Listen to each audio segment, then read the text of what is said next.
Yeah, baby. All right. Yeah. Welcome to another episode of Countless Corpses Podcast, a part of the Omen Comics Podcast Network.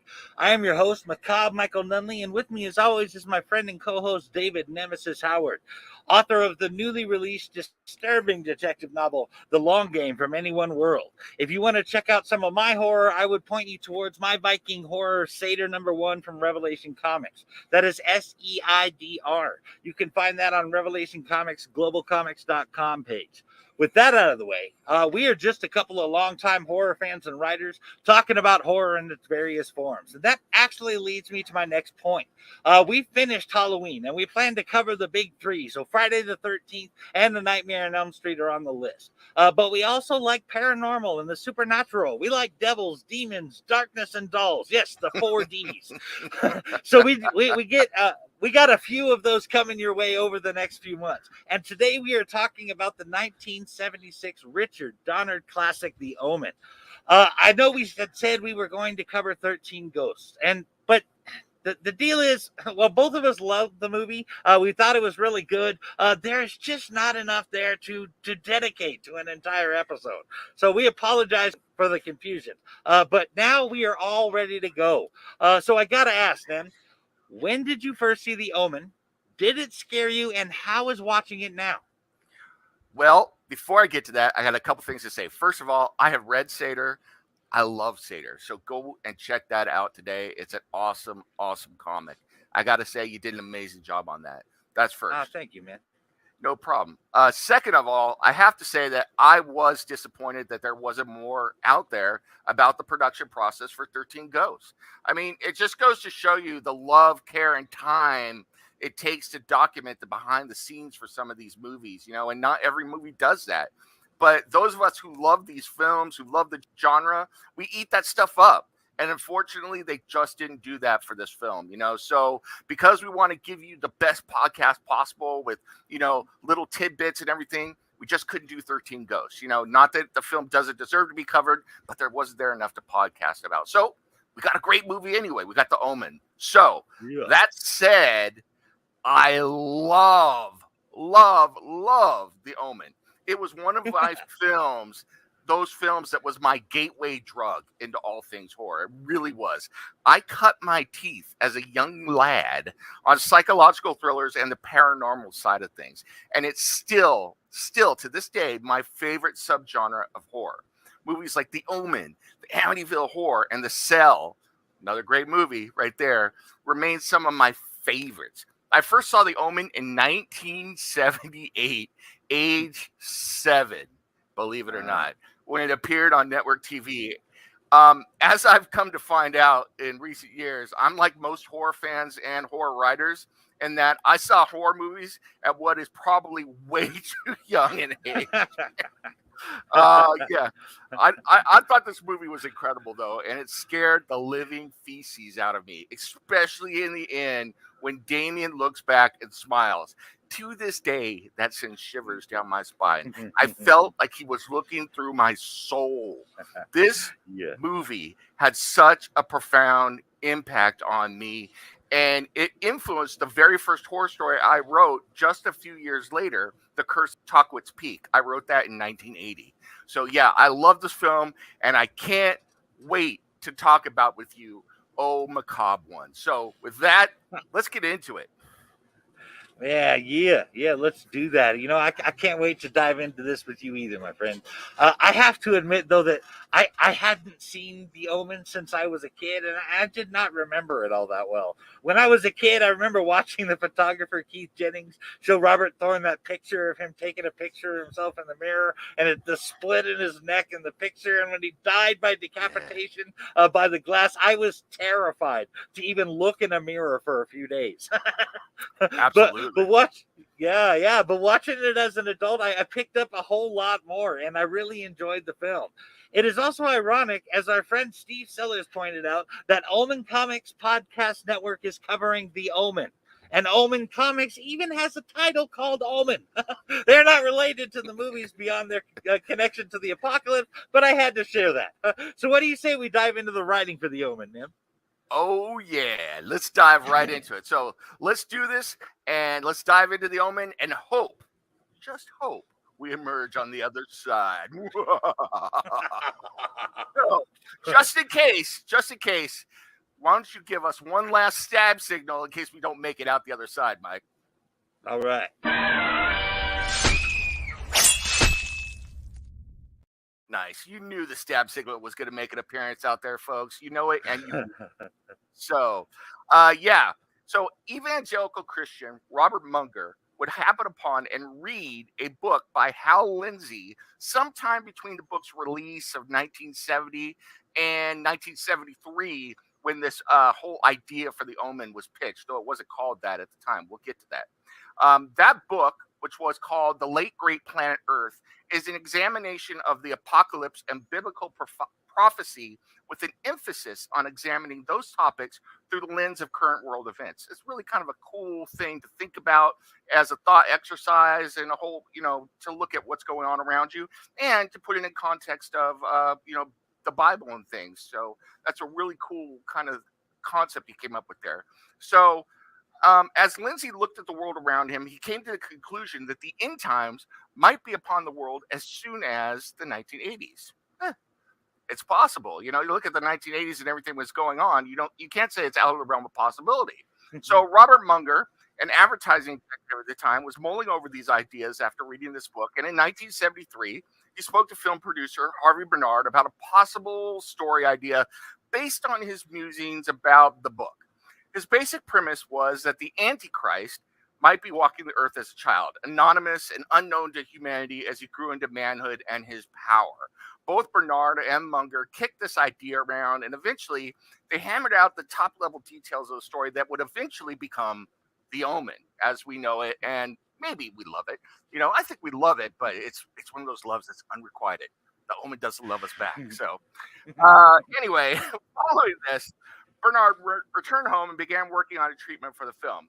His finished treatment, believe this or not, was only 10 pages long, not nearly long enough to work as a screenplay, and probably barely long enough to pitch as a treatment to a studio.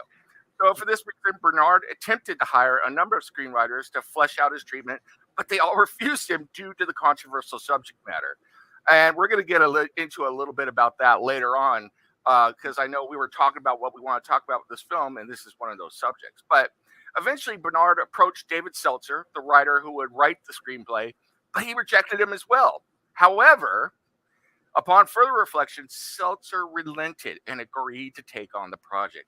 To Seltzer's way of thinking, he had never read the Bible and was broke. Thus, he could not refuse this offer of paying work. Stab signal for cojones there, David Seltzer.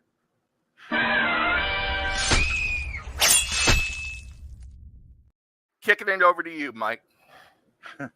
If not handled delicately, writing a movie that is in any way based on the Bible, there is sure to be a lot of hate mail, harassment, phone calls, and threats from angry so-called Christians. But that is not to say that Christians with a bit more class would not have something to say to the writer as well. I could totally see why people would have refused to work on it, especially in the 70s. It was just a different world back then. But at the same time, I could totally get risking that if you cannot pay your bills and homelessness is just around the corner, which has happened to many people that work in Hollywood.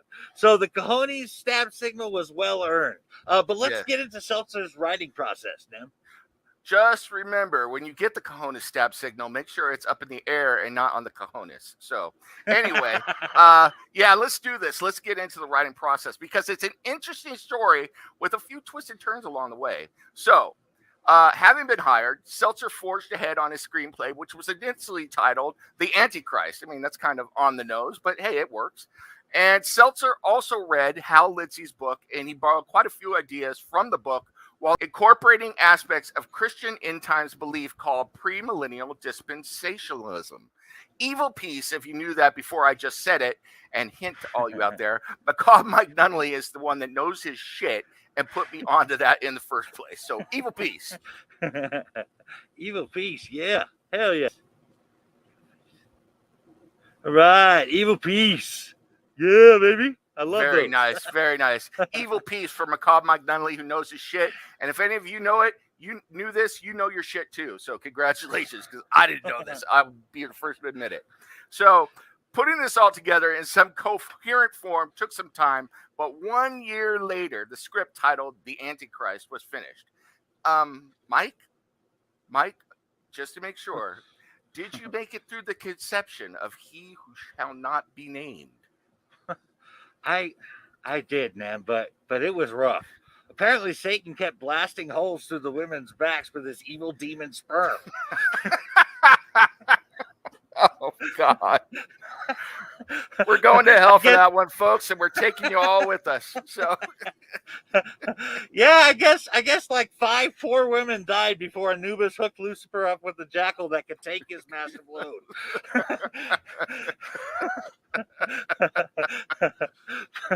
but back to the movie. As I understand it, Richard Donner had only directed television before doing The Omen. But check this out. When Donner got his hands on the script for The Antichrist, he read the whole thing in one sitting, and that means it was damn good. Apparently, 20th Century Fox had already passed on it because they were clearly drunk or high or somehow not in their right minds, considering the success and classical status of the movie. But let's move on. Warner Brothers was considering the film, but it was not options until one night when Richard Donner was having dinner with producer and vice president of creative affairs at 20th Century Fox, Alan Ladd Jr. While they were talking, Donner enthusiastically repitched Antichrist to Ladd Jr. Donner's idea was a realistic portrayal of the family in crisis to a point where insanity began to take over and not just another horror movie. Alan Ladd Jr. was impressed, both by Donner and the film. But Ladd Jr. had one condition. Richard Donner had to direct the film, and Donner leapt at the chance to direct a major feature. However, Fox appropriated the Nathaniel Hawthorne title The Birthmark for the film, as they thought that was a bit more subtle. But I understand even that title didn't stick around long, did it, Ned? Yeah, nope. No, it didn't. And I have to say, it didn't stick around for one of the most ironically funny reasons I have ever heard of. I mean, I can't help but laugh my ass off every time I hear this story. So, you are correct that the movie was originally titled The Birthmark. How disappointing would that have been, by the way? I'm sorry, but it just doesn't have the same ring to it. However, one of the filming locations for the movie was an actual maternity ward in Italy. If you've seen the movie, you know that they were filming on location there to capture the scenes when Kathy gives birth to her child, and that child is then replaced by Damien. So in order to let people know what was going on inside the maternity ward, the crew put up signs saying, filming the birthmark, literally. Filming the birthmark.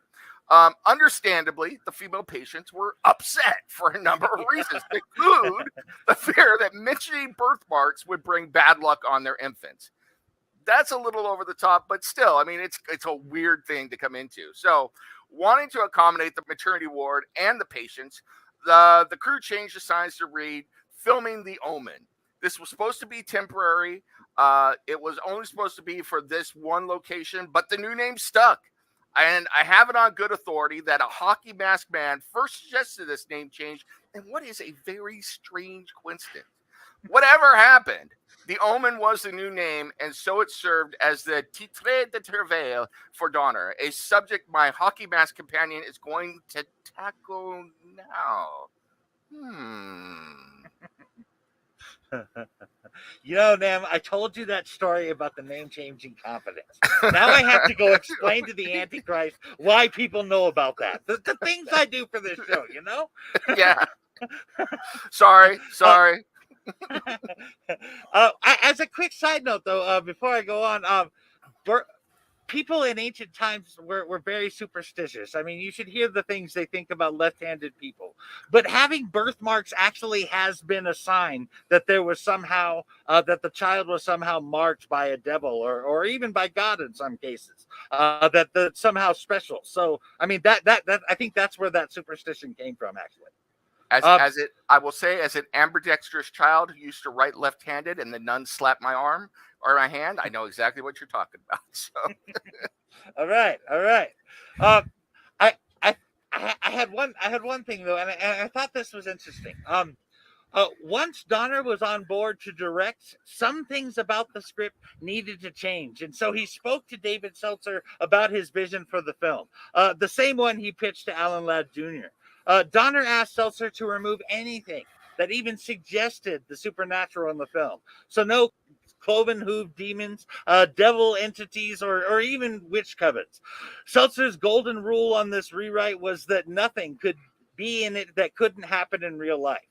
The idea Donner was going for was that the viewers should not know what is going on, and they should question whether or not the deaths were just accidents or whether or not an evil force was actually at work. In fact, Harvey Bernard and Richard Donner debated whether or not they should keep the character of Miss Blalock because she was so evil.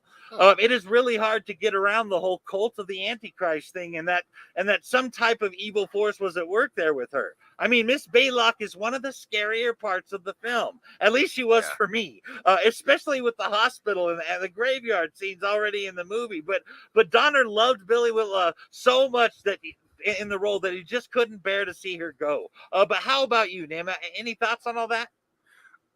Oh yeah, I have some thoughts on. I have to say, Mrs. Blalock had to be the way she is. She provides the stakes. She provides the tension. She provides that impending sense of evil. Evil, you got to say it like that. That the audience knows is coming, even if the characters in the film do not. By providing that, we are on the edges of our seat, horrified that we can see what is happening and that the characters in the film can't. It's a deliciously sadistic writing style, and that almost didn't happen. Thank goodness it did. Mrs. Blalock was originally written to be a caring, outgoing, and lovable Irish nanny devoted to the family and to her charge, Damien. Wow. Can you believe it? During her audition, Billy Whitlaw changed her dialogue and delivered the lines in a sinister, emotionless way, the same tone and manner she would adopt in the film. As Mike mentioned before, Donner was so impressed with this that he had to have her in the film, and we're all luckier for it. Oh, I absolutely agree. The Omen would not have been the same without both Whitlaw and her being wicked like she is. I mean, she was a key part in my enjoyment of the film. Amen to that. Wait a minute. That just doesn't feel right in the context of this movie. But there it is. I don't know what else to say. Anyway, Donner also considered casting a girl as Damien because he was having so much trouble finding a boy to cast the role. Then along came Harvey Stephens. As the story goes, Harvey Stephens was chosen for the role because he was so convincing in the way he attacked Donner. No shit. During auditions, Donner asked each of the boys to come at him, knowing that there was a scene in the film where the actor playing Damien would be asked to attack the Catherine character while they were taking him to a church for a wedding, and Damien freaks the F out. Reportedly, Stephens became a literal demon, screaming and clawing at Donner's face before kicking him in the balls. Yeah. Donner immediately threw the damn kid off of him, probably asked for some ice for his balls, then ordered the production team to dye Stephens' hair black before ordering him cast as Damien. Donner decided the Stephens' blonde-haired, blue-eyed cherub look wouldn't work for the film, and so he ordered the hair dye and contact lenses to darken his eyes. So what do you think, Mike? A fortunate twist of fate that saw this kid let his inner demon out? Or was there something more sinister at work? Well, first, let me just say that the dyeing his hair dark was a better idea. I don't think Damien would have come across as sinister with the blonde hair. I have to agree with that. But fair. As far as whether or not there was something more sinister at work, let me start with this. My Shaolin Kung Fu instructor was teaching us how to fall from different positions. And, well, I just have a really hard time getting myself to just fall backwards. So I asked her for some help, and she was more than willing to push me over. And with a smile for good service, she was like, "Oh, I will help you." My point is that Stevens is probably like my instructor. When Richard Donner gave the kid a carte blanche attack to attack him, Stevens too said, "Oh, I will help you." Plus, if you take Billy Whitlaw's opinion of Stevens, she said that he was always misbehaving on set. He was just awful, are her exact words. That paints a picture for me. What if Donner needed a child with an ornery streak? One that enjoys being mischievous and misbehaving. Not many kids are like that. I mean, kids misbehave and have attitudes and all of that. But we're talking about something above and beyond normal. Some rare kids are just ornery. And that's why I think Stevens got the role. How's that for an answer? I think that's a pretty good answer. For some reason, I'm flashing back to The Princess Bride. As you wish. As you wish. But yeah, I'm with you. I think Stevens may have had a little bit of the devil in him, as my abuela used to say. You know, it wasn't the literal devil, but he was enough of a hellion to be exactly what can be called for to play the son of the Prince of Darkness. So congratulations to you, Stevens. But yeah, I feel you, man, on that. But let's do some other stuff. Let's move on to the paranormal overtones that hang over this film. It's one of those things that's going to be interesting to get into, and I'm excited for you to kick off this section. So take it away. Hell yeah, let's do this.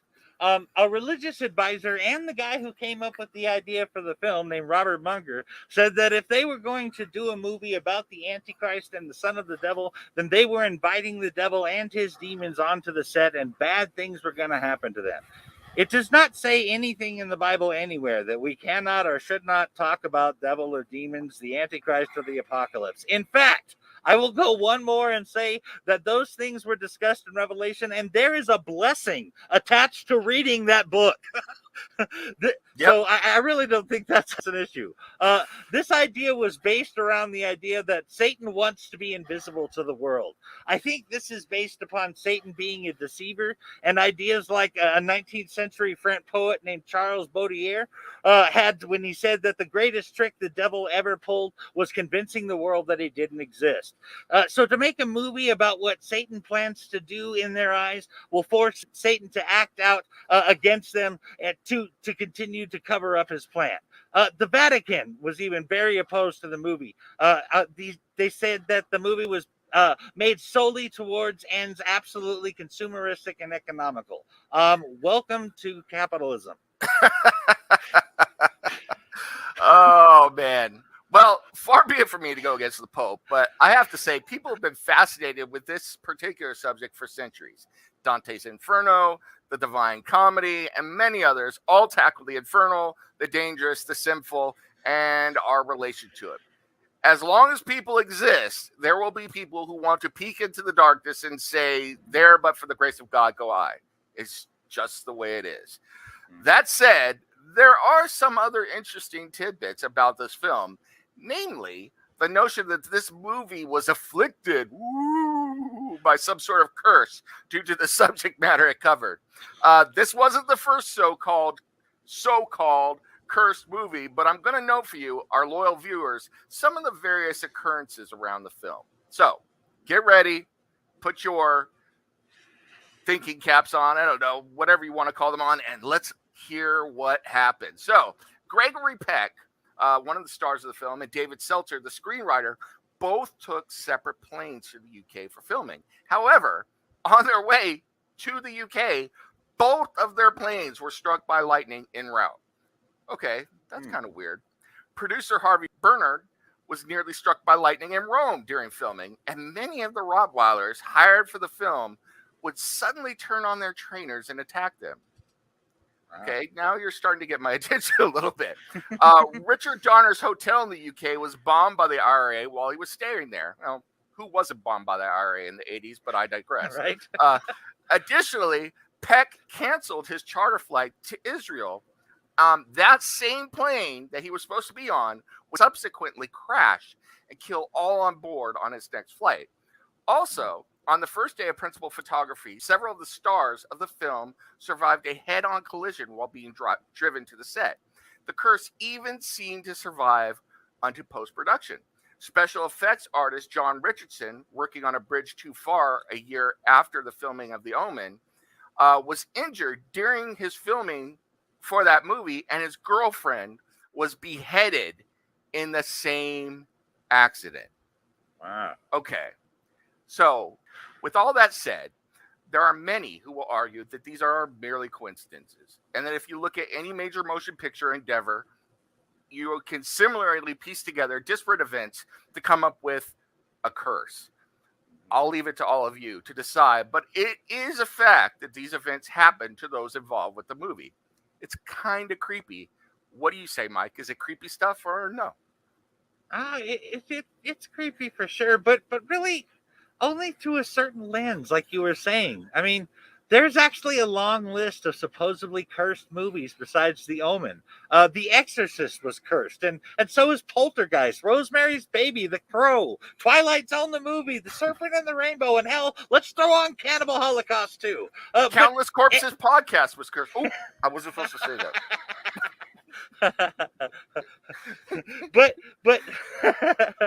but in at least two of those films I just listed, the Exorcist and the Poltergeist, were all played up and even embellished to promote the movie. I have heard the same things about The Omen. The PR team took advantage of anything that might have happened while making the movie, whether they were coincidence or just accidents, and spun it as part of the curse to scare the audience. One surefire way to get people to take a look at something is to make it forbidden. It's evil. Don't look at it. Stay away. All that shit did was either drive people to the theater to rustle up the feathers of Christians enough to so that they too will feed into the hysteria. As a PR idea, it's a win-win. And if you think that takes some of the scariness out of the film, I plan to put some fear back into you later. Do you have any thoughts on that before I talk about whether the subject matter of a film can actually curse it or not, Ned? Yeah, I mean, I just think it's impossible to know one way or the other, even if I'm open to the possibility of it happening. It's one of those things that could scare you when you think about it, but not one I particularly research or put a lot of time or stock into, if I'm being honest. However, I have to say, I just don't play with fire just in case, if you know what I mean. And well, okay, that's not entirely true. But when it comes to that subject in particular, I do hedge my bets. I've seen and experienced enough weird shit in my time that I don't go looking for trouble anymore if I don't need to. I just write about it. I definitely agree with you on the PR thing, though. I mean, it's paranormal rubbernecking. People love looking at other people's tragedy. And if it's something paranormal and sinister, so much the better. We're all kind of sick that way, I'm afraid. So why don't we throw a stab signal up for the whole human race? All right.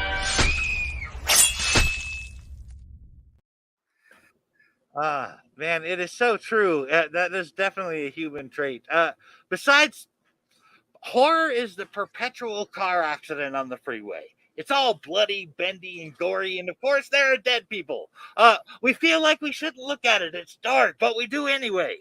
Because of that, people seem to keep their eyes on horror, specifically when it comes to film curses. But as far as the subject matter alone, bringing a curse onto a film, I just don't buy it.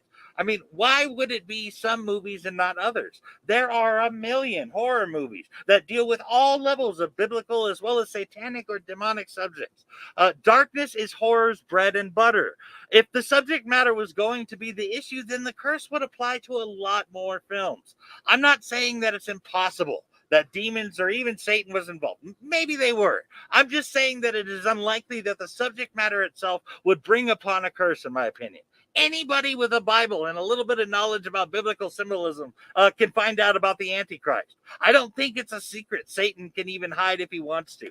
I will add one final thing, and that is that movies and stories portraying Satan as purely and obviously evil make a great cover for a guy who plans to come as a man of peace or even an angel of light, as it were. Yeah, I have to agree with all of that. I mean, Satan and demons seem to be the type that sneak in your back door and convince you that there's nothing there as they ruin the fuck out of your life. I mean, that's how I usually write that kind of stuff as well. So, yeah, I got to agree with you.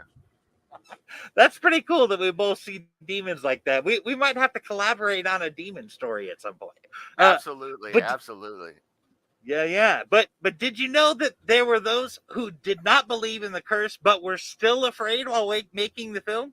Richard Donner, for instance, said that he feared for his life during the filming of the movie. He also said that he didn't believe in whatever curse people were talking about.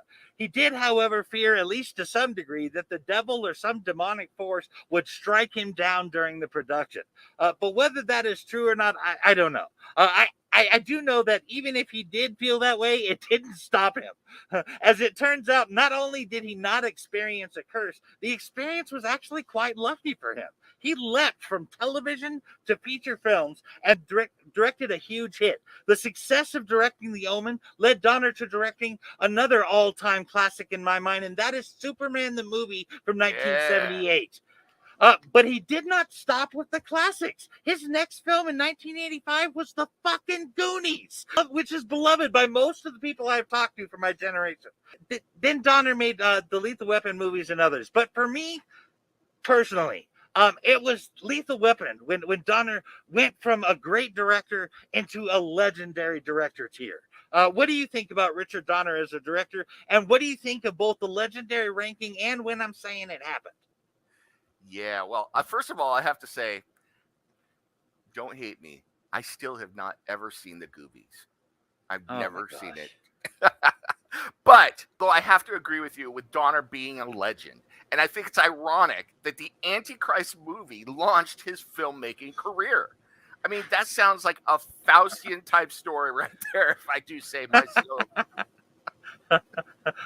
I have got to get out of the television business and become a legendary film director. Satan, what can you do for me? Well, I know just the thing, Dick.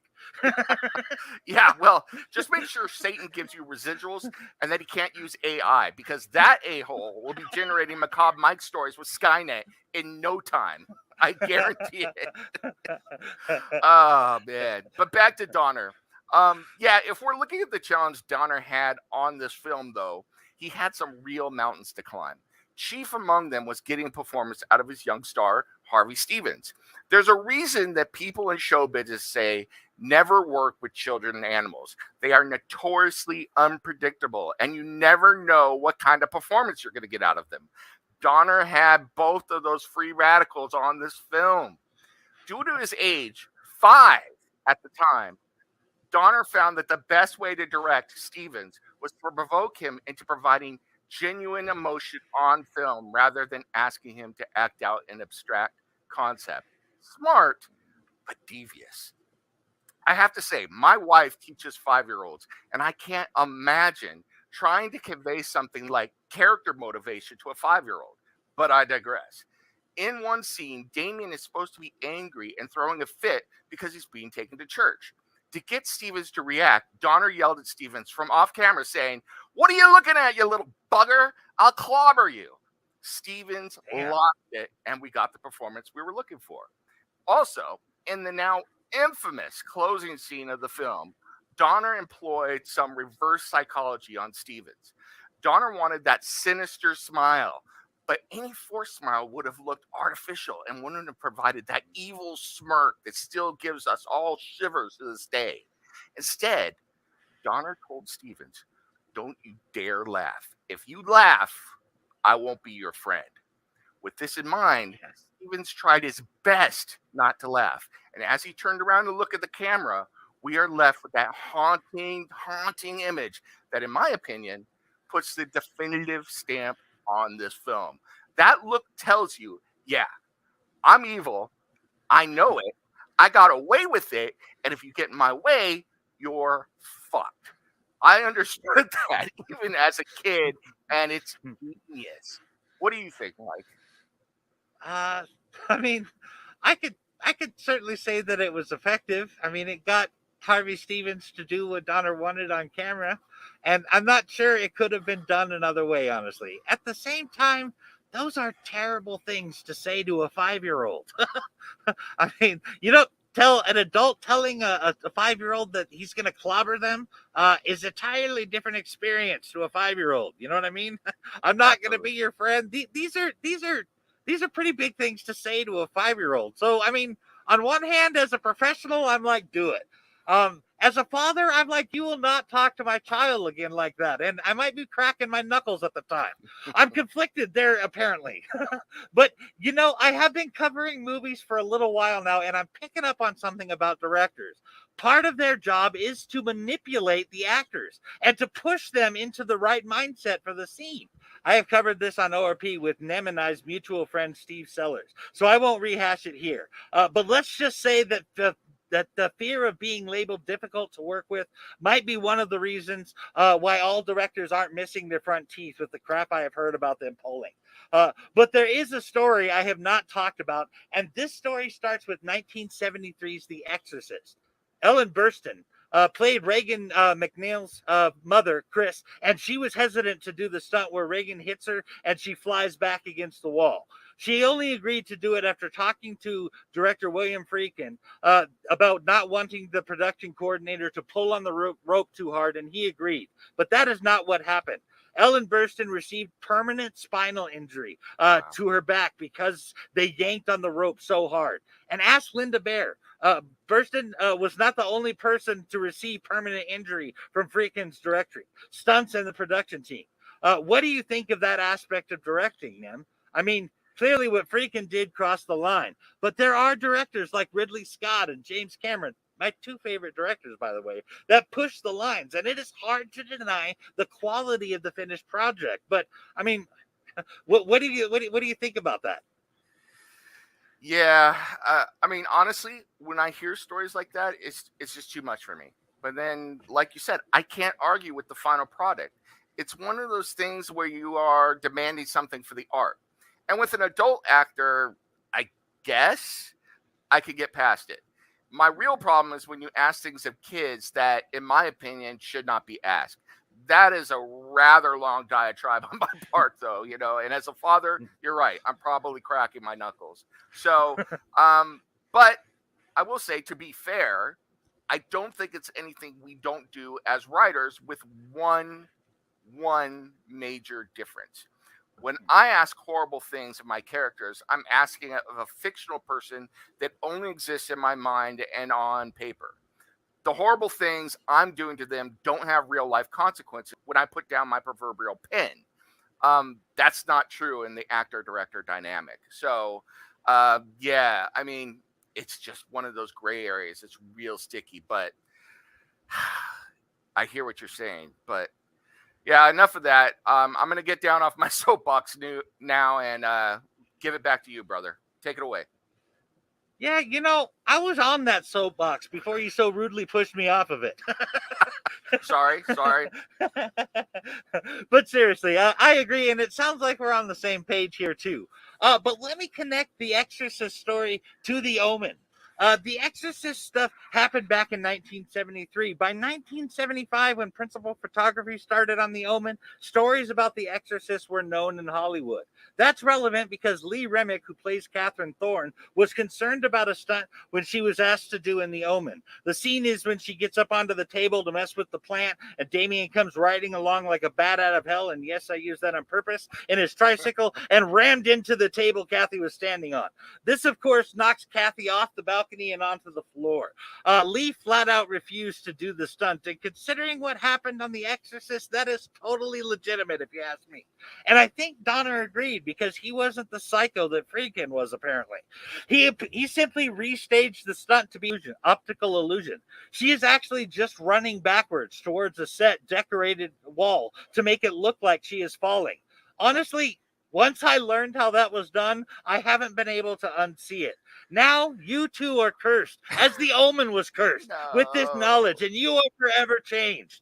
Even in the afterlife, you will be like, she's just backing up, and Macabre Michael Nunneley will say,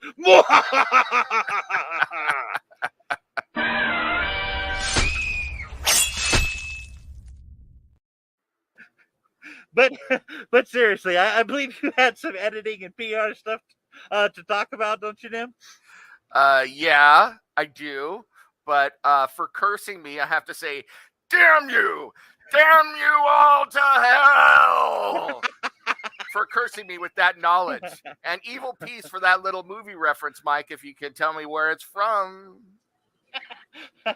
I love me some evil trivia pie pieces, so I'm going to gobble that bastard up.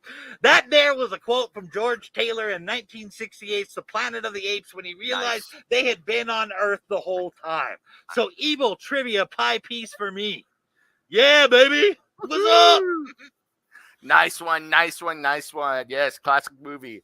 But yeah, let's get back to the editing and PR because Planet of the Apes is not qualified for Countless Corpses podcast. Too bad, George Taylor. You are not a horror movie. So, yeah, apparently Donner hated the first cut of the film and had to be convinced by editor Stuart Baird to reassemble the cut. One of the scenes Donner had a problem with is the scene where Jennings is decapitated. I know this is one of your favorites. Donner wanted to edit that scene so that even as the audience closed their eyes for Jennings' big moment, they would open their eyes again to see the decapitated head still floating in midair. Yeah! I'm watching every second of Jennings' exit, Son's head, and then you give me more. Bring it on, Donner. Bring it on, baby. Donner also originally ended the film with all three members of the Thorne family killed at the end. That's kind of weird. Alan Ladd Jr., the head of the studio, wasn't fine with that and thought that at least Damien should survive the movie. Is this the first time that production or studio interference turned out well? Perhaps so. Anyway, points for movie making, but negative points for the fictional apocalypse to come. I'm unfortunate.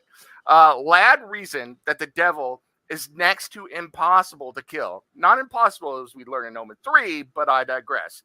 And I still maintain that Omen 3 is a good movie. I maintain that. So if you've seen it, you know, we could talk about it sometime. Anyway, because of Ladd's decision, Donner was given additional funds to film a new ending, and one of the most iconic smirks of all time came into being. Over to you, Mike. What do you think? That was the perfect ending for the film. And I have a couple of things to say about that, actually. Donner knows how to edit. So if he was unhappy with it, my gut tells me that it must have been bad. And we know that what we got was awesome. And I'm glad Dan Donner stepped in there. I can't help but think he must have made it better. As far as editing the scene to make it so it's hard not to see Keith Jennings' spinning head in the air, that is just badass, and I love it. That scene really scared me, and it played out perfectly, but that is just my 2 cents. What about the PR stuff you wanted to talk about, Nim? Okay, folks, I'm giving you fair warning. Hold on to your asses, because we're about to get into mass hysteria, dogs and cats living together, the genesis of several heavy metal songs, albums, and more. I'm telling you, this is where it all comes from. This mass hysteria continues to this day as people will literally run from 3 6s together like the hounds of hell themselves are going to spring from those conjoined numbers. The pre-release publicity campaign for this movie hyped up the idea that 3 6s is the sign of Satan, the proverbial mark of the beast. To build on this idea, sneak previews of the movies were screened nationwide on June 6, 1976, the 6th day of 1976. And while audiences were in the theater employees were instructed to put specially made posters that declared that today is the 6th day of the 6th month of 1976.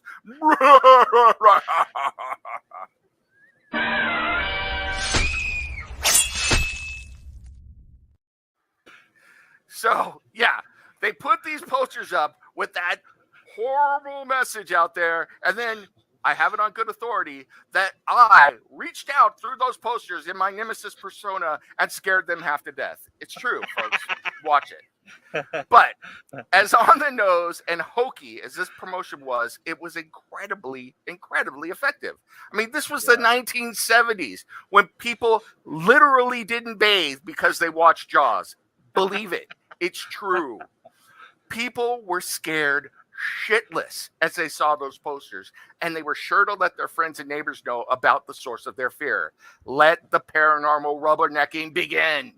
The significance of 3 6s in numerology and church lore is that it is an unholy number, signifying the union of the devil, the Antichrist, and the false prophet.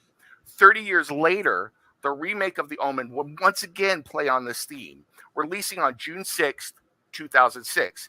But back to the 70s. The ad campaign for the film warned citizens to take note of any odd occurrences that happened to them in and around the unholy number or the showing of the film. And we all know that all the people out there were very rational and calm and collected about everything that was going on. No, people freaked the fuck out. I remember it. I lived it.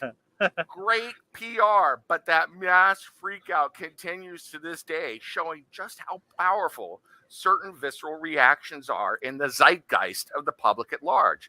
There are larger concepts to talk about here, and Mike's about to get into them, but this whole mass hysteria just fascinates me. I see it around me all the time to this day. People desperate to stop a gas pump just in case it will stop with 3 6s in a row. People refusing to take a receipt for the same reason. It's crazy shit. And I'm all over it. I love it. But enough about that. Over to you, Mike. You know, just as a guy who worked at Chevron, I have had people that their shit rings up to 666 and they'll actually buy a candy bar or something to throw it on there just to get rid of that. Yep. So, I mean, you're totally right about that. You have to wonder what part the films like The Exorcist and The Omen played in the satanic panic of the 80s. But yes, we're going to dive pretty deep here. I know a little bit about biblical symbolism and eschatology. As such, I thought I could talk about some of the things in The Omen that the movie either got right or played around with in a clever enough way that it could be seen that way. As Damien's father is the ambassador of Great Britain, and he ends up with the president of the United States at the end, puts Damien in political circles. The Antichrist is supposed to come from political power and position, though he starts out as a little horn. Also, the thing about Damien having never been sick a day in his life also echoes Christ. Jesus is not once said to be sick in the Bible, despite hanging around the sick and the dying a lot. In addition to that, just like Damien was born in Rome, the Antichrist is said to come from Rome, or as John the Apostle calls it, Babylon. What's more is that in my interpretation, Satan himself is supposed to be the Antichrist. It does not say exactly how the Antichrist would be born, but we can infer a few things. The Bible says that Satan will give his throne, his power, and his great authority to the Antichrist. Satan does not give up his power and authority, which he legitimately has, by the way. According to the Bible, Satan is the ruler of this earth. If you'll notice, when Satan offered his authority to Christ, it was under the condition that Jesus bowed to him, showing who was really in authority. In other words, it was a lie. Satan considers himself like God, another reason why he is obsessed with the Trinity. So we can infer that Satan is not giving up his authority, and that Satan himself must be either in control of or actually be the Antichrist. But to explain that, you'll have to follow me here for a second, and keep in mind that I'm talking about this as a writer to some extent. The Holy Spirit and Mary conceived Jesus. So ignoring the fact that Satan cannot create, we gotta set that part aside. And considering that all of that the Antichrist is going to do is a mockery of Christ, it would make sense as a writer of the film that Satan himself would spiritually conceive a child with a woman and grow up in the world just like Jesus did as both God and man. But Satan was obviously not God. That is taking some liberties, but not so far that it ruins it for me. But again, it's a mockery, and that is something Satan is wont to do. So as a writer, I can totally get behind working that angle. Here's why. Do you remember when I said Satan is obsessed with the Trinity? If Damien's birth actually went down like that, and I think maybe it did, you have Satan as the Father, the Son, and the unholy Spirit right there. But that's in the movie. According to the Bible, Satan actually has a different Trinity in mind, but it's meant to be a mockery of God. Satan's Trinity is himself as the Father, the Antichrist as the Son, and the false prophet, aka the unholy Spirit. So I think that is something that the Omen gets right too. Do you have any thoughts on this stuff, be it as a writer or whatever, Nem? Yeah, man. I mean, first I gotta say, just kudos to you for dropping some serious knowledge on us there, man. You never fail to impress. You got a lot of knowledge about this stuff. I know a little bit about your background, so thank you for sharing all that. Thanks, man.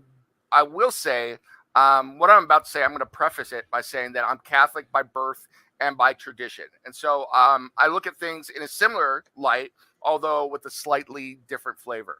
And for all of you out there, if you want to know what it means to be born Catholic, buy me a beer sometime and we'll talk about it. So that said, I think this movie is a fictional interpretation of a small portion of the Bible.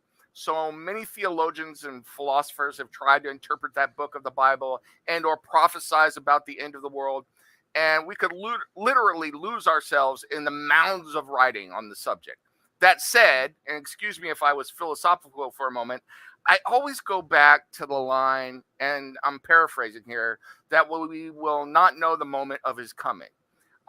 With that in mind, I take comfort whenever anyone says they know when it's all going to kick off, because I go back to that line. So, Bullshit. But back to the fictional account in The Omen, though, I think it's a powerful story about the insidiousness of evil and how it has the ability to burrow into society and claim power that it seeks to use for its own ends. It's a powerful concept that can apply both in the spiritual sense and the temporal sense. And I'll admit that I borrowed this concept for the book series I'm currently writing with the first book, The Long Game, which you mentioned in the opening, and thank you, by the way, which is out now from anyoneworld.com. Go get it. So there's my little plug. But yeah, I mean, fear of the unknown and the enemy who lies not outside your gates, but instead sleeps in your house, is the stuff of legends and nightmares. It's powerful, it's visceral, and it transcends religions, cultures, and ages. Odysseus comes home to find that usurpers have taken his home and seek to bed his wife. Loki works to bring about Ragnarok from within the ranks of the Aesir, and Set seeks to unbalance the Duat and bring chaos, even as he's a god among the other Egyptian gods. It's great stuff. And I could talk about this kind of stuff forever as a writer. So yeah, I mean, I love that we're mentioning these types of things, but let's talk about some stuff that was written to further those concepts themselves. And I think you have something on that, Mike, so take it away. Yeah, I do actually. Apparently, many who watched The Omen back in the 70s believe that the prophecy that Father Brennan quotes and they play off as coming from Revelation was in fact real. Apparently, taking what any Joe Blow says in a movie is better than just reading the Bible. But there is no such passage in the Bible. The writer David Seltzer admitted that he made up the poem that was supposedly in the book of Revelations, foretelling the rise of the Antichrist. However, it references a couple of things that are in the Bible, like the Jews returning to Zion, which of course happened in 1948. The comet falling from the sky being the Star of Bethlehem is not in the Bible, but it certainly does fit from a certain perspective, which I will get into later. As far as the Holy Roman Empire rising, that is a reference to the Catholic Church in Rome, aka the woman sitting on 7 hills. According to Revelation, the Catholic Church in Rome turns to the beast and away from God. I bring it up because that is what I was taught, and it would seem that the Omen creators were taught something similar, as their Catholic priests and other associates clearly working for the Antichrist in this film.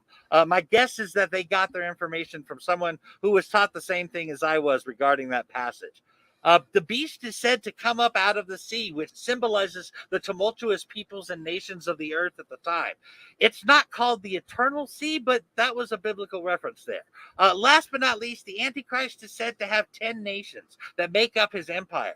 So that could be the creating armies on every shore thing they were talking about. The Bible does talk about families turning against each other and killing their own, and there will be a lot of wars going on. So combining those to make the last line about turning man against his brother until man exists no more does make some sense. Although the Bible specifically states that Jesus will put an end to the tribulation before everyone is annihilated. So the end of that doesn't quite fit, but there you go.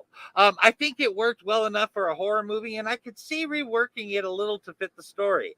He doesn't actually say that it's from scripture. It seems to be referencing passages with some add-ons for drama. As a writer, I thought it was fairly solid. Do you have any thoughts on all that, Em?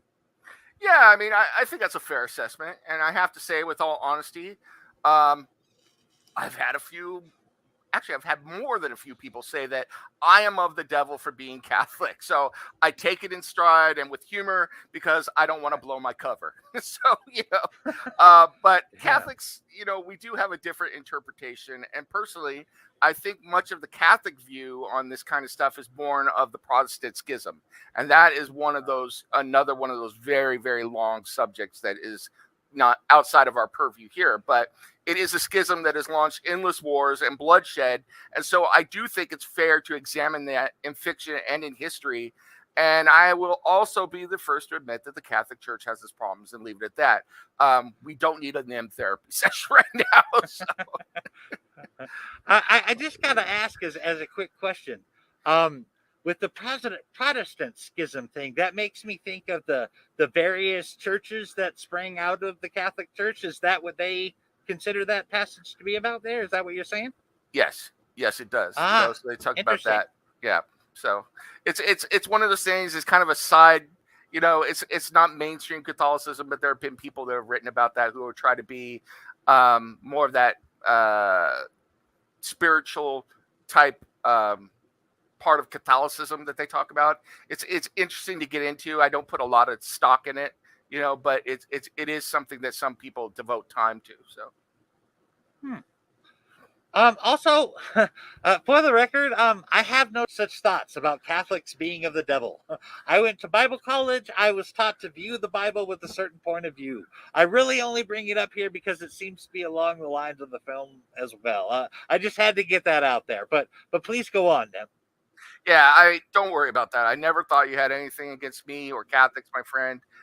Believe me when I tell you, though, that I have been in literal situations where people have spat in my face and called me a papist devil worshiper before. So, Jesus. Yeah. But that's another one of those, buy me a beer and I'll tell you a story. So I've had an interesting life, and we'll just leave it at that.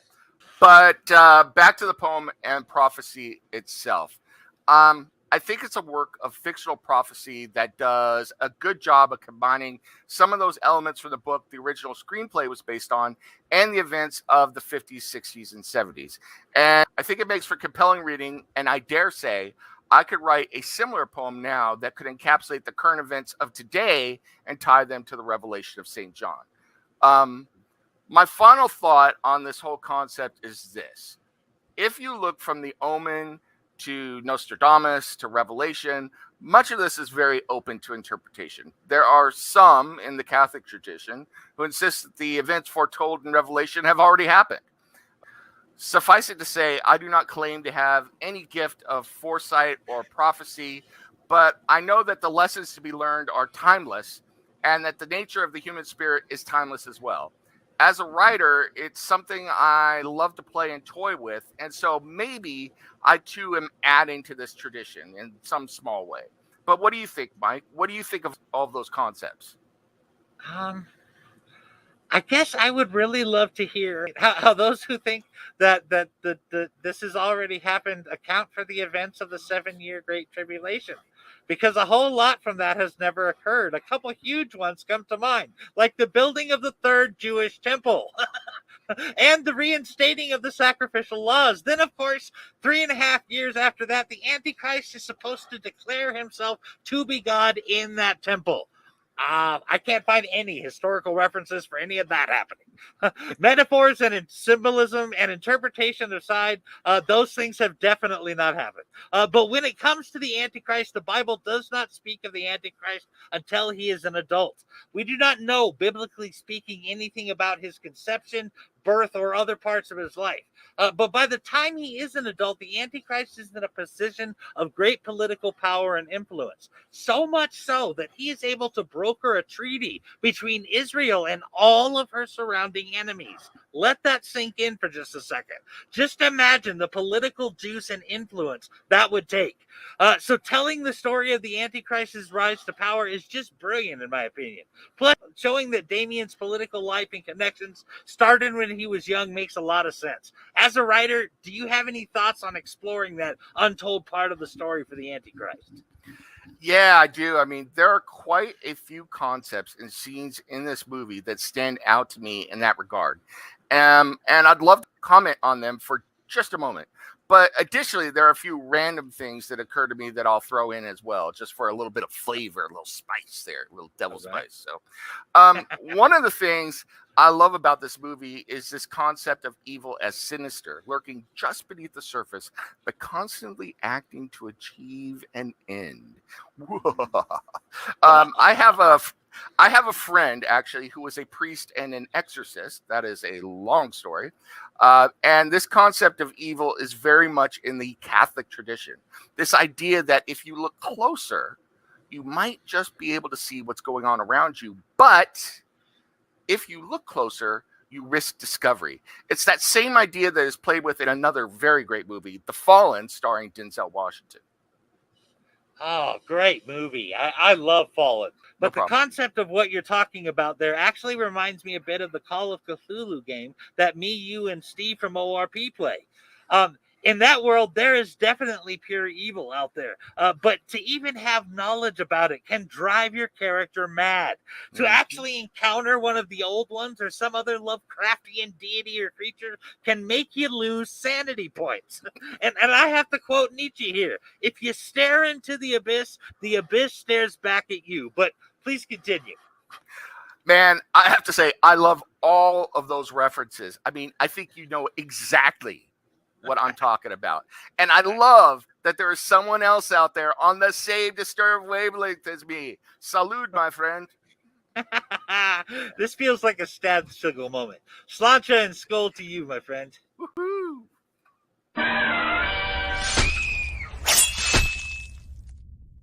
So, getting back to the disturbed, I have to tell you, I need this story in my life right now if it exists. If someone has it out there, send it to me. I need it in my veins.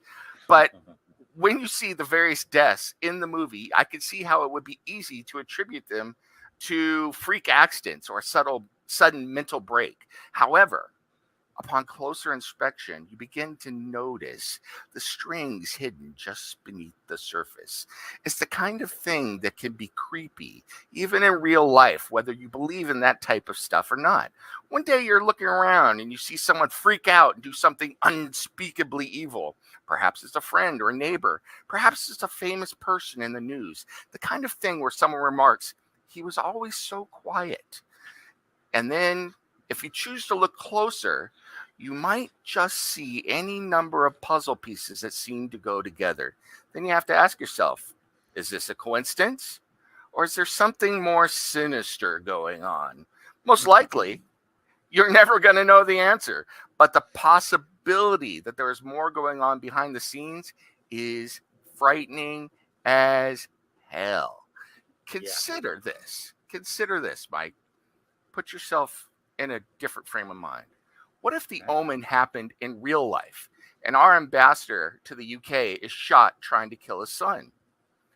You know right now that numerous talking heads would suddenly appear in the papers or on TV talking about Thorne's mental break due to the recent loss of his unborn child and wife, the stress of his job, and all this other BS that they bloviate about.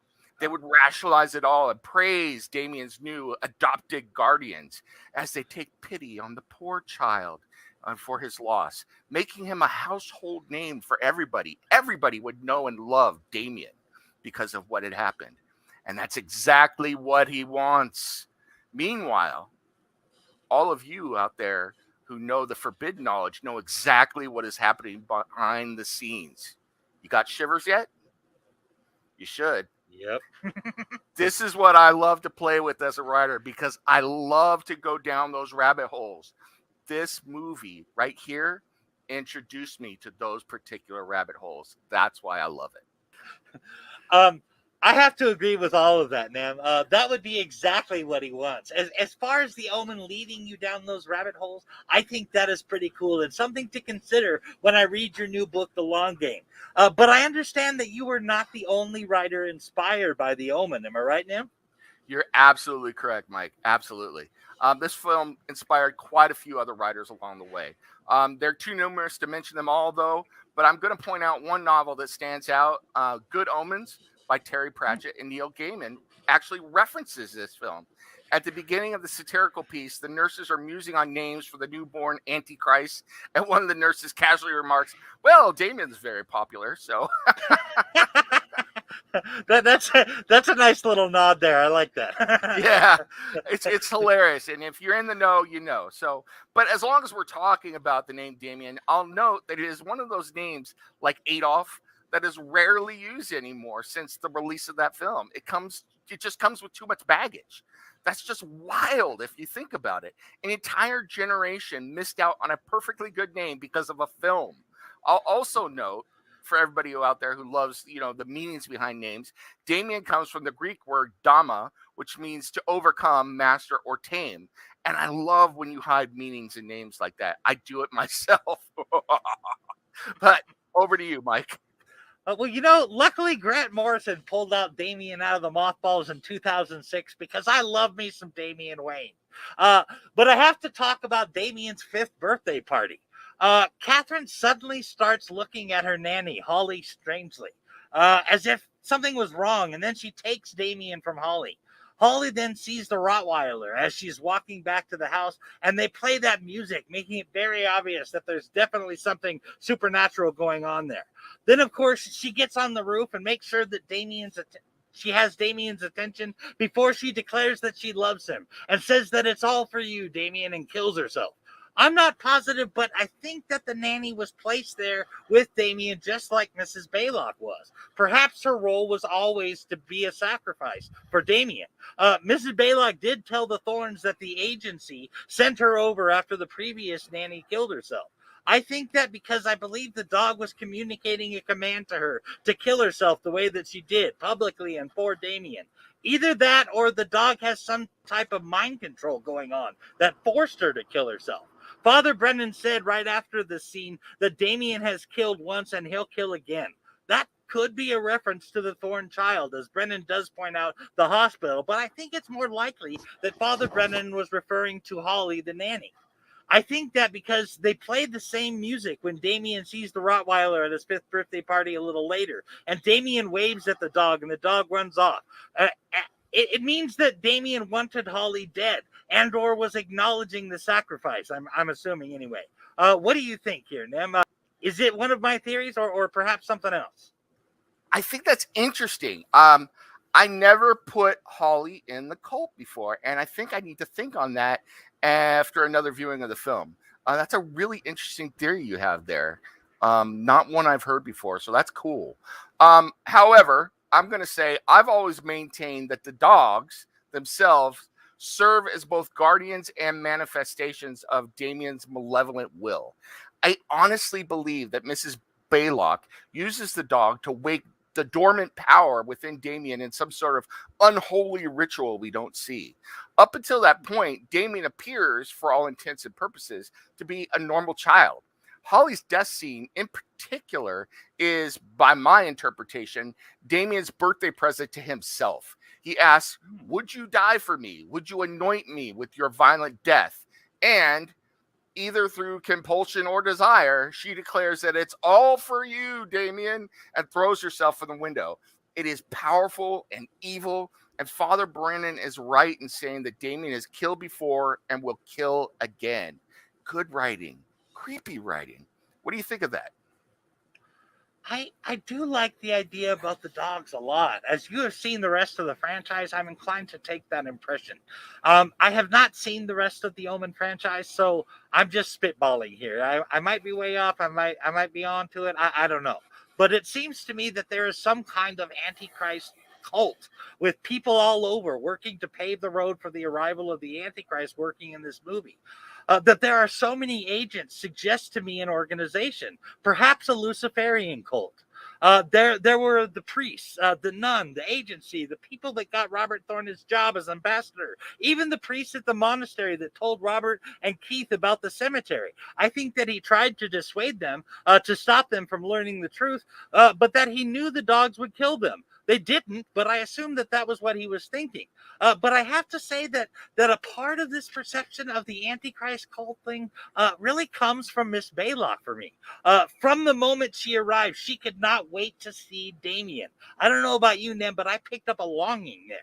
She said she had given up her other complications and issues with boyfriends years ago. That is clue number one. She has been committed to this alleged cult I'm talking about for years, dedicated to the cause of preparing the way for the Antichrist, like John the Baptist paved the way for Christ. I think she could not wait to lay her eyes on the very person her and so many others had worked so hard for. How I'm seeing it in my mind is the cult and others see the Antichrist as their Messiah, their God taking on human flesh. But I'm admittedly reading a lot of subtext there, and all of this could just be my writer's brain, but that is how I see it. So there it is, Nem. Am I reading too much into the subtext there, or what? Nope. I think you hit it right on the head. I have watched all the Omen movies, and that is generally what they are talking about, with Damien reaching the zenith of his powers and influence in Omen 3. I would say more, but I don't want to spoil that movie for you in case you ever watch it in the future. So I'm going to leave it at that. There are other movies that have played with this concept of a cult looking to bring about the Antichrist and to serve that figure. Rosemary's Baby is one. End of Days, starring Arnold Schwarzenegger, is another. That movie's okay. I recommend it, to go check it out. But the problem with that whole concept for me is always runs into this. There's no rational reason for anyone to willingly tie themselves to serving such a figure if they are a true believer in everything around the prophecy of the Antichrist. You're hedging your bets on all the prophecies about the coming of said evil figure being true, and yet at the same time you're betting on all the predictions about that evil figure's eventual defeat being false. That is a hell of a gamble, my friends. Yep. So you are literally signing up for eternal damnation in return for what little earthly reward you might be able to get on the off chance that the bad guy wins in the end. Okay, that's all you. So, damn. But enough talk about the flawed logic of evil cultists. Let's count some corpses. Hell yeah. But before we do, I have to respond to what you said there. Joining that cult does not sound like a good plan. If and when that happens, you're fine. But if it doesn't, you end up being villainized by association. Once that happens, well, I don't have to explain how cancel culture works. But you're right. It's also a flawed logic to say, I'm going to say that these words in the same book are prophetic and real, but these verses from the same book are not prophetic and false. You gotta choose a basket there, folks. Yeah. Pick a lane. But that aside, we have reached my favorite part of the episode, and that is counting the corpses, despite our Countless Corpses podcast name.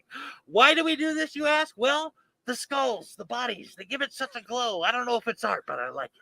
Evil trivia pie piece if you know where I got that from. But what do you say we get started, Nim? Oh, you little joker, you. Do I get an evil pie piece? Oh, hell yeah. Here you go, my friend. Woohoo! Yeah. Gobbling that evil pie piece down. Yeah. All right. Let's do it. So, the first death in the movie actually happens off screen, but it's a pivotal one that has to be mentioned. The real Thorn child is ushered off and eventually killed by Mrs. Blalock by having its skull crushed. The child is eventually found by Mr. Thorn buried under a rock in an Italian pet cemetery. That was some creepy shit, I'll tell you what. Creepy is right. I mean, damn.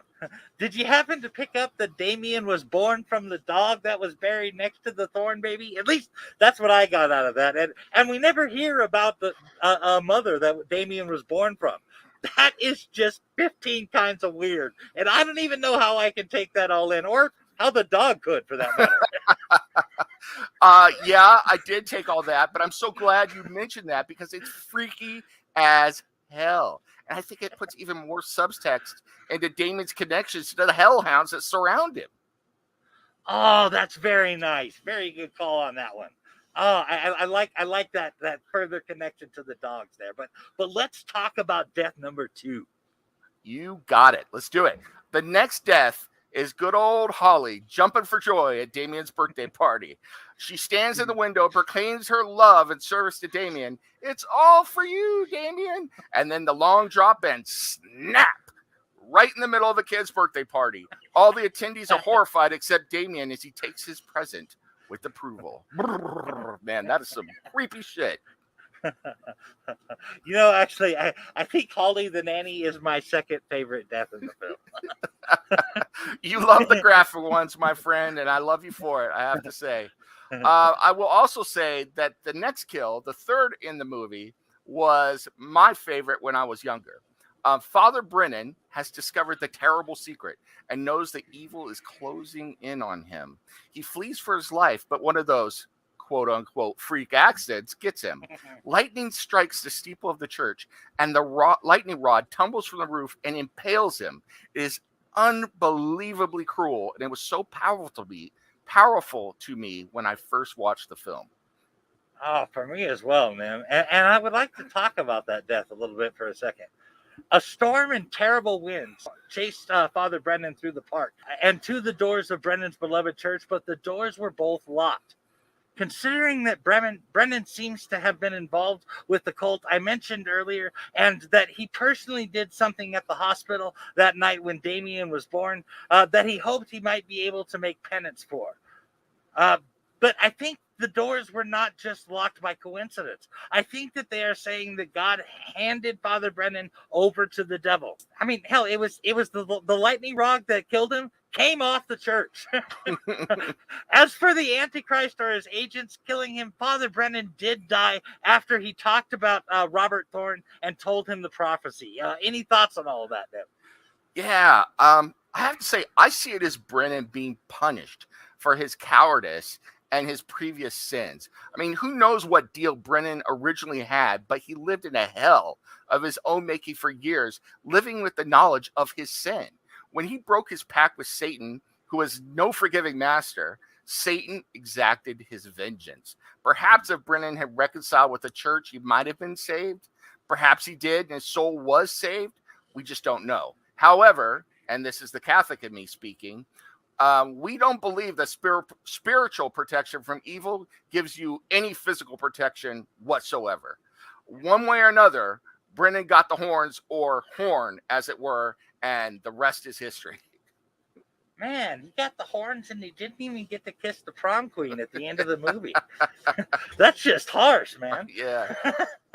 But speaking of Father Brennan, and on a more serious note, according to Father Brennan, Damien would kill Catherine's second child, and based on how he killed Holly the nanny, it would likely be an orchestration effort to kill the child.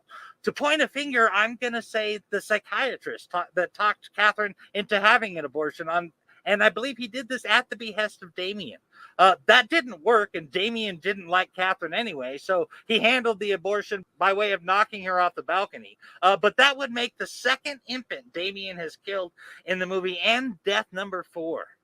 Absolutely. I mean, this death, it's another one of those insidiously evil deaths, and it's another one of those accidents I talked about before. It's all so easy to rationalize because the truth of it is just so unspeakable. God, I mean, I'm shivering as I say that. Honestly, it is just, if you think about the reality of it, it is like, oh, God. Oh, for sure. I mean, I talked about this on an ORP episode coming up, so I don't want to spoil it, but let me just say that infant deaths have a drastic effect on me and leave it at that. Catherine Thorne was the next to go, and she was death number 5. She fell through a hospital window several stories up. With the window being several stories up, we're looking at it being at least a 1/4 inch thick. If you think that ain't shit, give breaking one a shot. Anyway, Catherine falls down several stories and through the top of an ambulance. Never mind the complete impossibility of all of that, starting with the halfling, Miss Blalock, having the strength to do that. But I must say that Billy Whitlaw made one of the evilest, most wicked faces I have seen in a horror movie. That woman haunts me. Absolutely. I'm personally convinced that Mrs. Blalock is a witch and she has a power born of evil. Either way, this is just straight up murder. Nothing paranormal here. Catherine didn't die from the fall, and Catherine was on to Damien. Additionally, Catherine still had some sway over Robert, as he was beginning to come around to the idea that something seriously fucking wrong is going on here. So Catherine had to go, and boss bitch Blalock stepped up. She reminds me of that substitute teacher, Mrs. Paddock, I think her name is, from the X-Files episode Die Hon Die Verlitzt. I think that's how you say it. But either way, watch that episode if you haven't seen it. Great episode of the X-Files. First, I just have to say, boss bitch Blalock is what I'm calling her from now on. Awesome. You know, I have seen that episode, and now actually I want to go back and check Blalock's drawer for a heart. The X-Files was such an awesome show, but I digress. As we learned with Father Brennan, you do not want to get in the way of the Antichrist or his goals. Photographer Keith Jennings died after he told Robert Thorne that if he wasn't going to kill Damien, then he was going to kill Damien. As I mentioned earlier, this death freaked me out for several days, and it is my personal favorite kill. But how about you close out the corpse counting section with the last two kills, Nim? Nice. I get to close out the corpse counting. Always wanted to do that before, so here we go. Before I do that, I have to mention that Jennings' kill is the creepiest kill in my book. The connections Jennings puts together with the negatives is freaking fantastic. It still creeps me out. The kill, the way he knows what is coming and seeks to act in his own defense, it's amazing. It's not my favorite kill from a story sense, but it is another one of those kills that is sublime, absolutely sublime in its cruelty and service to the story. So, with that said, let's get on to someone getting their just desserts. The next death is Mrs. Willa Blalock, boss bitch Blalock herself. As Robert comes for Damien, she seeks to protect the child. And for her trouble, Robert gives her the horns. He stabs her through the collarbone and down into her chest, killing her. Now, I know you have something to say about this one, Mike, so take it away. First, I'd just like to say that boss bitch Blalock gets it with a carving fork in between the collarbone right there, right down into her shit. That was pretty burly. That is true Michael Myers style right there. So yeah, that was some cool shit. But I do have something to say about that. I mean, so all of 3 feet of boss bitch Blalock has the strength to put Catherine Thorne through a 1/4-inch window like she was the comedian and through an ambulance. But raving like a mad woman and hitting in the arm was all she could muster for Robert Thorne. Where was the super strength then, I ask? Well, I have to say it was unforgettable in every way. So we'll toss in a smiley face button with a cleverly placed blood stain and call it even, okay? Seriously, though, I do have a possible answer to that, as I've spent way too much time watching and thinking about this movie. So here it is. I say that the devil giveth and the devil taketh away. My friend, the one I mentioned before, who is an exorcist, told me once that demons like to pretend they could see the future, but they cannot. Instead, they are incredibly smart and are able to predict events out into the future with much greater accuracy than we are because of their intelligence. If Satan, in this case, intends for Damien to end up where he ends up at the end of the movie, then Blalock must die, whether she likes it or not. Additionally, Thorne must be the one to do it so that he looks crazed, and the last kill of the movie, which we're going to talk about, will happen. So what do you think about that? You know, I like it. That is way better than anything I was coming up with. In my opinion, and according to many stories about the devil or a devil, the element of being deceived and used will always be a part of dealing with demons. So I'm all over that theory. But let's talk about death number 9. Number 9? Oh, sorry. The White Album just took over for a minute there. You're not about to go Manson on me, are you? Because if the album talks to you, you be sure to let me know, okay? I'll just bow out. Will do, my friend. Okay. Feel a little bit better now. So the last kill of the movie. Finally, Robert Thorne dragging Damien into the church. He's got the knife that could kill him, puts him up on the altar. Damien's screaming, "No, Daddy, no." And as he's doing this, Robert Thorne himself is shot as he attempts to kill the beast who has robbed him of his wife, his actual child, and who is now a threat to all existence. Believe it or not, this is my favorite kill of the movie. To me, it is another one of those cruel happenstances that are not happenstances at all.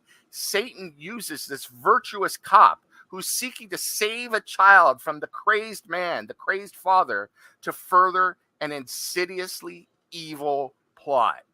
I mean, I understand that I'm reading a lot into the subtext of the movie there, but like I said, this is one of those foundational movies for me, and all those pieces coming together for that last part, man, I just love it. Absolutely love it. Yeah, I don't think that is reading into it at all, and it does certainly fit the cruelty we've seen in the film and what we know of demons. So again, I like what you said there, and it does make the kill a little better for me. But this death was a bit anticlimactic for me. I see that. I mean, there was a hanging. A priest was pinned to the ground like a fucking lawn dart. Cappy fell through a window and an ambulance. Thorne stabbed Mrs. Blalock in the face. And let's not forget the very visual decapitation of Jennings. I mean, it just let me down. So, I mean, unless you had anything other to add, counting the corpses department, I thought we could just get into our final thoughts on the film. Well, what do you say, Nim? I agree, but I'm going to give you I'm going to throw a little present to you. What if when Mr. Thorne gets shot and he rolls over and he pulled Damien over out of sight of the cop, Damien licked the blood from the wound and then stands up with the blood on his face looking like he survived something? Would that have made it just a little bit better for you? That would have been bad fucking ass. And now we're going to reshoot the Omen. So, all right. So I have to say, I love everything about this movie as a horror fan and writer. It scares me to this day on so many levels. It gets in my head, and it refuses to let me go every time I watch it. I think of new evil things that evil would do, and I store them away in my disturbed little brain for things that I like to write or things that I like to do to my D&D players. So whoa.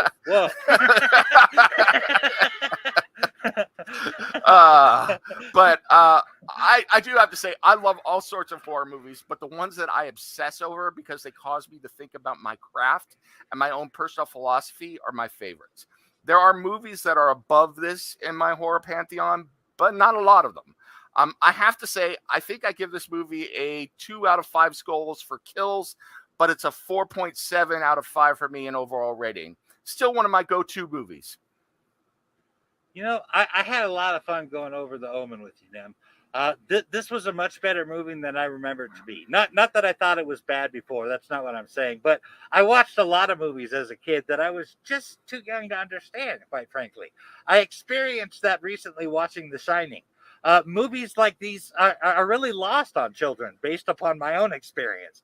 Unless they're messed up children like me. So, Yeah.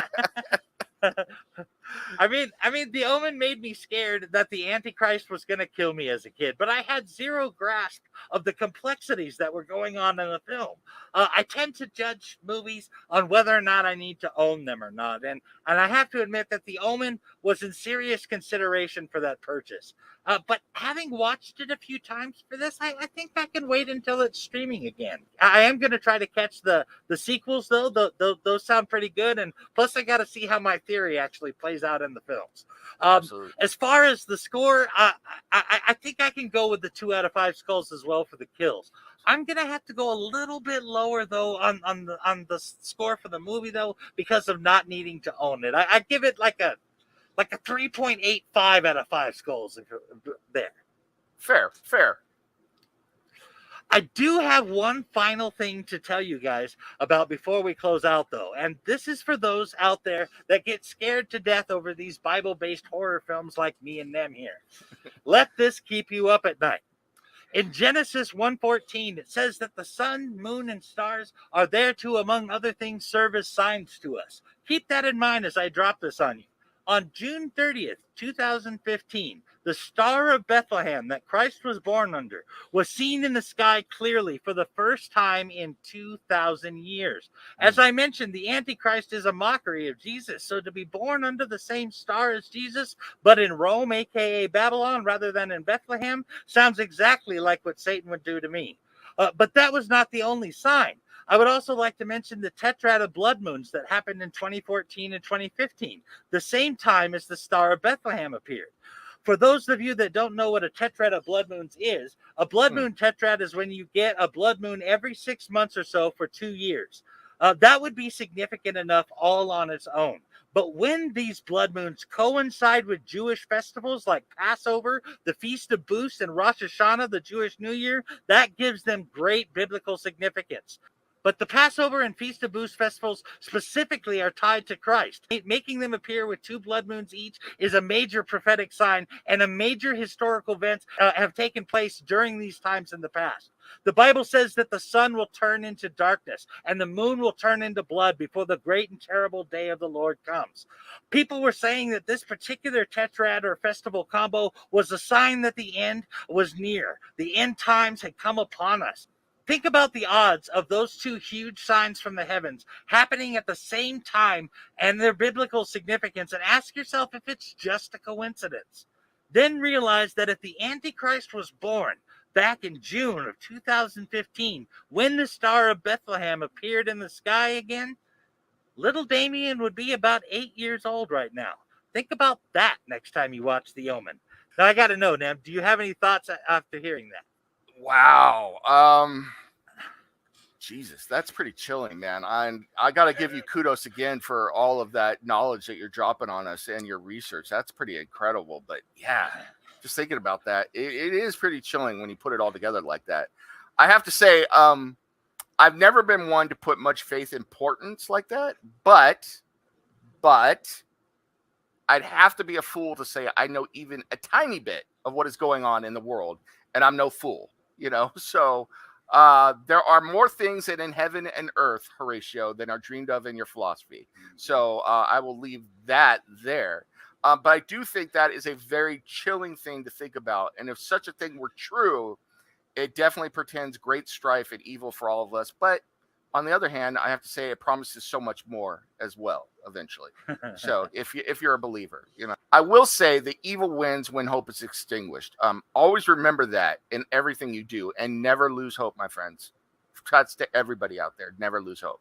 I'll also quote directly, again, not paraphrasing this time, from Matthew 25:13.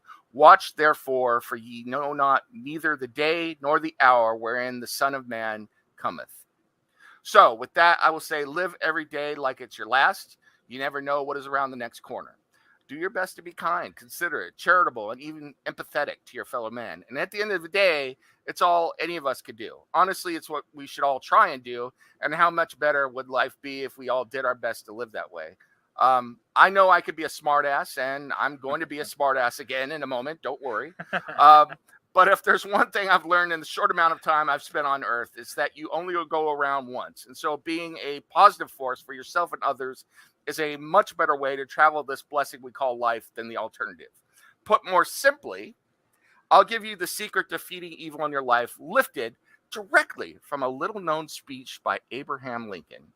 In that speech, he said, 87 minutes ago, we, your forefathers, were brought forth upon a most excellent adventure, conceived by our new friends, Nim and Macabre Mike. Those 2 great gentlemen are dedicated to a proposition, which was true in my time just as it is today. Be excellent to each other. And party on, dude! I'm out. Well said, my friend. Watch indeed, and definitely be excellent to each other. And a point of inspiration to you, Nim, for the Bill and Ted quote. Very nice. Thank you. Thank you so much for hanging out with us as we discuss discuss this 1976 classic. We would love to hear from you in the comments, and reach out to us anytime on Twitter at Countless Corpse. If you enjoyed this episode or any of our other episodes, then please hit that like and subscribe button, and any shares are greatly appreciated. Also, if movies, TVs, comics, and pop culture are up your alley, check out Omen Revelations Podcast, another show on the Omen Comics Podcast Network. Until next time, stay scared.